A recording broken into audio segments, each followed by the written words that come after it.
These dedicated COVID health centers are for moderate patients, for those patients who are having symptoms of pneumonia and are in need of oxygen. So, in all COVID care health centers, in all dedicated COVID health centers, there is a provision for oxygen, and the person can get those services over there. And all dedicated COVID hospitals have ICU setups. There are specialists available over there, and all kind of ventilator and other services are given through these dedicated COVID hospitals. Now, how to take care of once the person tests positive, and if you happen to take care at home, what things to be remembered? So here I am mentioning few points. Those are not different again. Mentioning few points for the person who is ill, for the person who is taking care of the other ill person, and for the persons, uh, for people who are there in the family where there is a COVID positive patient. So for those who are ill, wash your hands with soap and water frequently or alcohol-based hand sanitizer. Stay, stay at home. Don't visit workplace or school or public places. Rest, take good rest, have plenty of fluid, and eat nutritious food to maintain your immunity. Immunity has very crucial role to fight this COVID-19. See to it that you are isolated in a separate room which has a separate toilet and bathroom. Again, there is a proper ventilation for that room, and the windows are open just to have a proper circulation of the air. And whenever you cough or sneeze, use your flex elbow either, or cover your mouth with a cloth of with a paper of with a piece of cloth. If you are the one who is taking care of a other ill person from your home, ensure that the person for whom you are taking care rest properly. He doesn't go outside. He drinks plenty of fluid and eat nutritious food. Use masks for both yourself and the affected person, and don't touch masks from outside. Wash your hands frequently after providing care to the that affected person, and use separate utensils and curb, bed linen, towels, and dishes of this person separately and wash them regularly. Frequently clean the surfaces touched by this COVID positive patient in your home, and call healthcare immediately if the health of that person worsens. And these are the tips for those who are living in the same family where there is a COVID positive patient. Again, wash your hand frequently after coughing, sneezing, before, during, and after preparing food, before eating, after using toilet, before and after caring for the ill person, and when hands are visibly dirty. Avoid unnecessary exposure. Don't visit this COVID positive patient unnecessarily. While coughing and sneezing, use flexed elbow, and if at all you feel few symptoms, or if you feel you are not feeling well, take the appropriate guidance from your healthcare providers. Now, so far we have talked about infection prevention and control practices. Now I am going to tell you something which you might not be aware of. How this community healthcare is provided in government system. In government health system, there are various category of healthcare services, like primary health service, secondary health service, and tertiary health service. Primary healthcare services are provided through primary health centers in rural area, and urban health centers or urban primary health centers in urban area. Secondary healthcare services are provided. They are known as referral services. They are services provided for those patients which cannot be treated at primary health center level. So through RH and SDH, this specialist care is provided to community. And tertiary health care service is provided through district hospitals and government or aided medical colleges. So basically, this tertiary health care is a apex health care for those patients who require highly specialized care, like super specialty, super specialty hospital in Nasik district, which provide care for dialysis patients, heart care, and other patients, cancer care. So these are the services. I am not going in details, but very fewly I am touching these aspects. Primary healthcare services can be reproductive and child health services, which involves immunization to children and pregnant women, care to the woman during pregnancy and after delivery, then family planning services, disease surveillance of a communicable diseases like TB, HIV, leprosy, vector-borne diseases like malaria, filaria, dengue, chikungunya, waterborne diseases like diarrheal diseases, and diagnosis and management of non-communicable diseases like diabetes, hypertension, and heart diseases and cancer. So these are the primary healthcare services which are provided through primary health center. Now, what is the impact of this COVID-19 on this community health? As you all are aware, there was a lockdown of 2 months, and during that lockdown, many people could not visit OPDs and IPDs. Many outreach sessions or field services couldn't be provided because there was no any communication. So many outreach sessions for immunization, ANC clinics where I am saying it, though I am saying it very generally, there could be some PSCs which have conducted these sessions, but in general, these sessions, outreach services were compromised to some extent. Due to diversion of manpower to COVID services, many national programs were disturbed in that particular period. But let me tell you, all these programs are now resuming their services.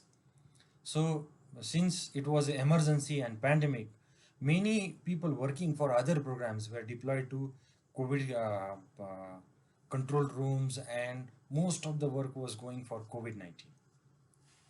Diversion of similarly manpower, the same applies to other resources like equipments and logistics.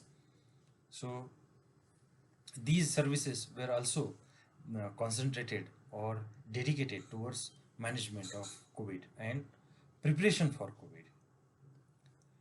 Impact due to challenges in supply chain. Most of the supplies, they are received from national level to state level, and from state level to district level, and from district level further down. But due to this lockdown, the supply chain was disrupted. But it is very well managed at all levels. At all levels, there is some buffer stock which takes care of these kind of situation. So there was not any shortage of any medicine or any essential drug at ground level. I'm aware, since I look after neglected tropical diseases, many leprosy patients were provided with the drugs they require. Many TB patients were provided with the drugs. Many HIV patients requiring these antiretroviral drugs were provided these drugs. So there was no any compromise at the level of the patient, but definitely some supply chain issues were there. That's what I'm saying. And due to huge number of these people, these patients coming every day, you must be aware now every day there are around 5,000 cases coming in Maharastra, and the figure is increasing day by day. Every day 300 to 400 cases are confirmed in Pune Municipal Corporation. So the number is increasing, and similarly the healthcare facilities are being occupied with these COVID patients. That to some extent is compromising the routine healthcare services to other, in terms of infrastructure I am saying, not in terms of services to the people. Since some of the infrastructure is uh, acquired by or occupied by these COVID patients, that way it is affecting. But let me tell you very clearly that government has clearly understood that it is very important to maintain the essential healthcare services during this pandemic. And that's why most of the program officers at state and national level have been directed to ensure the essential healthcare services and all programmatic services to be continued during this COVID-19 pandemic. Essential healthcare services were not compromised even during lockdown and COVID-19, but some other programs which were somewhat disrupted.